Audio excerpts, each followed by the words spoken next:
Hello students, welcome to our genetic bio classes. तो आज के इस वीडियो में हम लोग जानने वाले हैं जेनेटिक्स चैप्टर का कुछ इंट्रोडक्शन, और इस इंट्रोडक्शन में हम लोग कुछ न्यू वर्ड्स के बारे में जानेंगे जिसका यूज जेनेटिक चैप्टर में होता है। तो चलिए स्टार्ट करते हैं आज का ये वीडियो। तो आज हम लोग पढ़ने जा रहे हैं जेनेटिक्स चैप्टर के कुछ इम्पोर्टेंट्स, वो टॉपिक जो जानना बहुत ही जरूरी है, क्योंकि इन सारे टॉपिक को समझने के बाद ही ये चैप्टर हमारे क्लियर हो पाएंगे। ठीक है, ये सारे वो टॉपिक्स हैं जो बार बार इस चैप्टर को टच करते हैं। Chapter 5 class 12 genetics. ठीक है, तो जो पहला टॉपिक आ रहा हमारे सामने वो है एलील। ठीक है, अक्सर एलील का नाम सुनते ही हम लोग घबरा जाते हैं कि ये एलील होता क्या है। हम लोगों ने तो जीन पढ़ा हुआ है, जीन। ठीक ना, ये एलील होता क्या है? तो भाई घबराने की कोई बात नहीं है। डीएनए के अंदर जो बसा हुआ है, जिसे हम लोग जीन कह रहे हैं, ठीक है, इसी जीन को अगर किसी दूसरी भाषा में एलील कह दे तो कोई गलत नहीं होगा। ये एलील ही होता है, जीन को ही एलील कहते हैं। लेकिन किस कंडीशन में यहाँ कंडीशन लगता है एलील कहने के लिए? कंडीशन ये लगता है एलील कहने के लिए कि जो जीन, जैसे कि फॉर एग्जांपल मैंने कहा कि ये कैपिटल टी जिम्मेवार है किसके लिए? टॉल प्लांट के लिए, टॉल के लिए। स्मॉल टी किसके लिए? ड्वार्फ के लिए। कैपिटल आर किसके लिए? राउंड गोल के लिए। स्मॉल आर किसके लिए? है ना, सुगड़े हुए के लिए और रिंकल के लिए। उसी तरह कैपिटल वाई किसके लिए? येलो के लिए। स्मॉल वाई किसके लिए? तो ये सारे एलील हैं।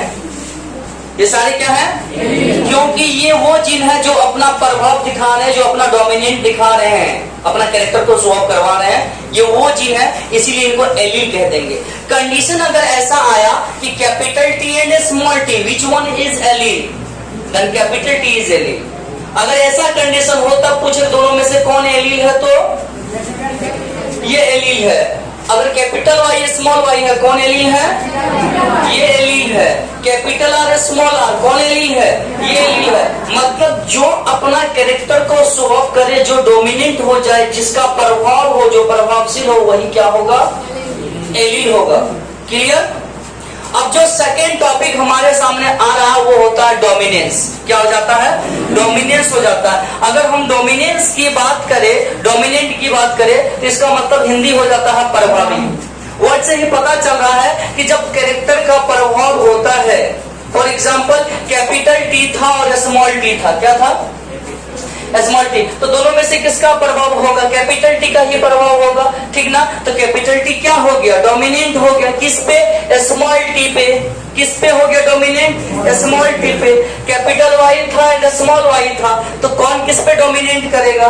कैपिटल वाई स्मॉल वाई पे डोमिनेंट कर जाएगा। तो यही प्रकार से जो डोमिनेंट का मतलब होता है वो होता है कि वह जीन या वह एलील जो किसी दूसरे जीन पर, दूसरे एलील पर डोमिनेंट कर जाता है, प्रभावशील हो जाता है। डोमिनेंट का मतलब यही होता है। इसके बाद अगर हम लोग रेसेसिव की बात कर ले, ठीक ना, जिसको कि हम लोग रेसेसिव और हिंदी में अप्रभावी कहते हैं, इसका मतलब होता है कि वैसा जीन, वैसा एलील, वैसा जीन ही कहिए जो अपना प्रभाव नहीं दिखा पाता है और वो हिडन रहता तो जरूर है, बट हिडन, छिपा हुआ रहता है, उसको अप्रभावी कहते हैं। एग्जाम्पल के तौर पे अगर कैपिटल वाई और स्मॉल वाई है तो इसमें रेसेसिव कौन हो जाएगा? स्मॉल वाई हो जाएगा। क्यों? क्योंकि यहाँ पे डोमिनेंट है वाई, तो स्मॉल कैपिटल वाई, तो स्मॉल वाई ऑटोमेटिक है क्या होगा? रेसेसिव हो जाएगा।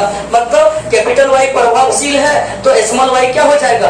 अप्रभावी हो जाएगा, ये अपना प्रभाव नहीं दिखा पाएगा। तो यहाँ पे ये केस बनता है कि हमेशा जब कैपिटल के साथ स्मॉल आए तो स्मॉल हमेशा क्या होगा?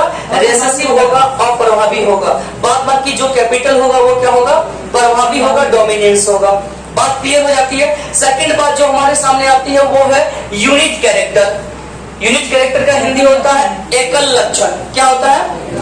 एकल लक्षण। एकल लक्षण के दरमियान में क्या होता है? यूनिट कैरेक्टर के रेशियो में क्या होता है कि इसमें एक ही कैरेक्टर पीढ़ी दर पीढ़ी ट्रांसफर होते रहते हैं। मान के चलो एक आदमी का बाल घुंघरेला था और ब्राउन कलर का था, उनके बच्चे में भी ब्राउन कलर का घुंघरेला बाल आया, फिर उनके बच्चे में भी ब्राउन कलर का घुंघरेला बाल आया, फिर उनके बच्चे में ब्राउन कलर घुंघरेला वाला है। तो ये जो कैरेक्टर है, ये लक्षण है, ट्रांसफर हो रहा है एक जनरेशन से सेकंड जनरेशन में, एक से ट्रांसफर हो रहा है, चेंज नहीं हो रहा है, सेम ही कैरेक्टर ट्रांसफर हो रहा है। उसी को हम लोग क्या बोलते हैं? यूनिट कैरेक्टर, एकल लक्षण। उसे हम लोग क्या कहते हैं?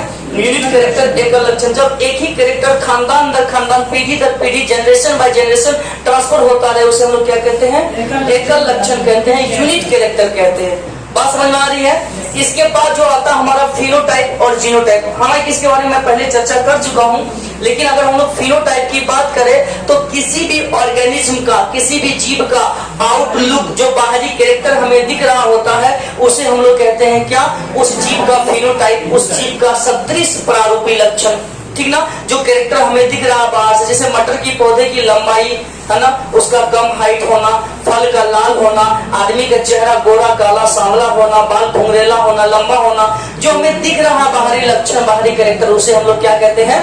फिनोटाइप कहते हैं, उसे सदृश प्रारूपी लक्षण कहते हैं। लेकिन जब कैरेक्टर हमारे जीन के बेस पर देखा जाए, हम जब कैरेक्टर को जीन पर देख रहे हो, हम कैरेक्टर को, है ना, उसके जीन के आधार पर देख रहे हो कि अरे भाई यहाँ कैपिटल टी कितना अच्छा टॉल के लिए, अरे कैपिटल टी स्मॉल टी, मतलब यहाँ एक कैपिटल टी वाला, मतलब एक टॉल वाला का कैरेक्टर है और एक दूसरा किसका है? डॉर वाला कैरेक्टर है। तो दो डिफरेंट कैरेक्टर को जीन पर देखते हैं या दो सेम कैरेक्टर को जीन पर देखते हैं। जब कैरेक्टरों की पहचान, लक्षणों की पहचान जीन के आधार पर करेंगे, है ना, उसके जीन के आधार पर लक्षणों की पहचान करेंगे, तो उसे हम लोग क्या कह देंगे?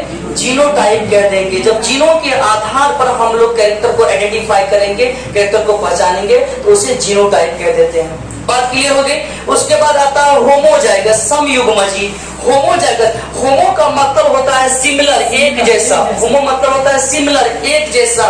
सम मतलब एक ही जैसा। ठीक ना? फॉर एग्जाम्पल, अगर मैं यहाँ कैपिटल टी लिखूं, ये क्या है? होमोजाइगस है। कैपिटल वाई लिखूं, होमोजाइगस है। कैपिटल आर होमोजाइगस है। ठीक ना?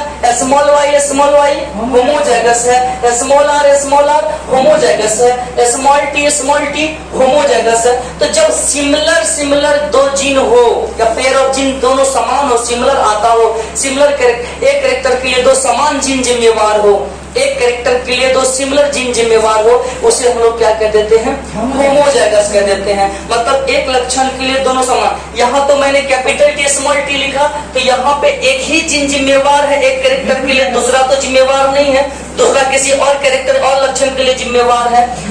लेकिन ऐसा हो कि जब दो सेम जीन एक ही लक्षण के लिए जिम्मेवार हो, एक ही कैरेक्टर के लिए जिम्मेवार हो, तो उसे हम लोग क्या कह देते हैं?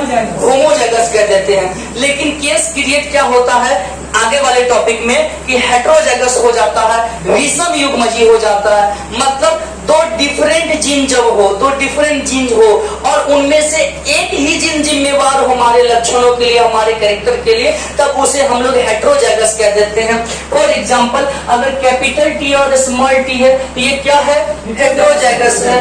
कैपिटल वाई स्मॉल वाई है तो हेटेरोजाइगस है।